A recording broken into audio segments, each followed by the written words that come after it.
In December 1971, 17-year-old Juliane Koepcke emerged from the dense Amazon rainforest after surviving 10 harrowing days alone. Her miraculous survival began with an event that should have ended her life: a plane crash.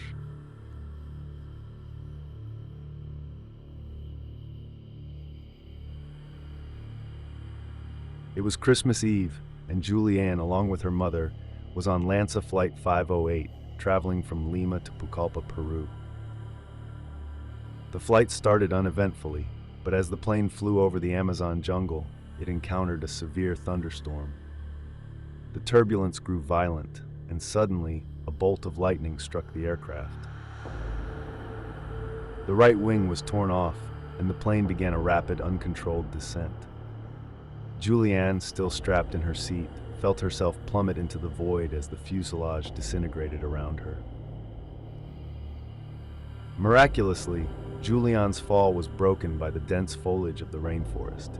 She fell over 10,000 feet, still strapped to her seat, and survived. When she regained consciousness, she was battered and disoriented, with a deep gash on her leg, a broken collarbone, and a swollen eye. She was alone in the vast, perilous jungle, and her ordeal had just begun. Juliane's first challenge was to find water. Despite her injuries, she recalled her father's advice: if you find water, follow it downstream. It will lead you to people. Driven by this knowledge, she set off through the dense, humid jungle, battling exhaustion and pain with each step. The jungle was merciless. Juliane had to wade through knee-deep waters, all the while wary of the piranhas that swam below the surface. She faced swarms of mosquitoes and biting flies, their incessant attacks leaving her body covered in painful welts.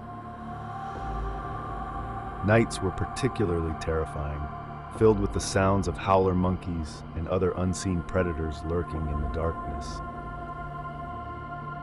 On the fourth day, Juliane found a small stream. Following it, she encountered a decomposing body strapped to a seat, a grim reminder of her mother and the other passengers. She had to suppress her fear and revulsion to press on.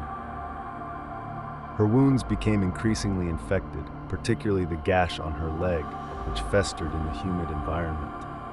Maggots began to infest the wound, and Juliane had to endure the agony of removing them with her bare hands. She used gasoline from a crashed plane's engine to kill the maggots, a method her father had taught her for such dire situations. Despite these horrors, Juliane's determination never wavered. On the 10th day, delirious and weak, she stumbled upon a makeshift shelter used by local woodcutters. Inside, she found some basic supplies and a can of gasoline. She cleaned her wounds again and waited, praying for rescue. Her prayers were answered when the woodcutters returned. Initially startled by her appearance, they quickly recognized her dire need for medical help.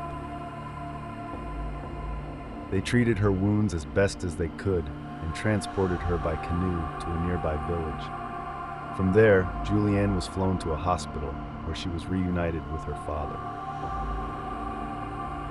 For the next few days, Juliane's father searched for news of her mother. On January, they found her body. Later, they found out that she also survived the crash, but was badly injured and she couldn't move. She died several days later.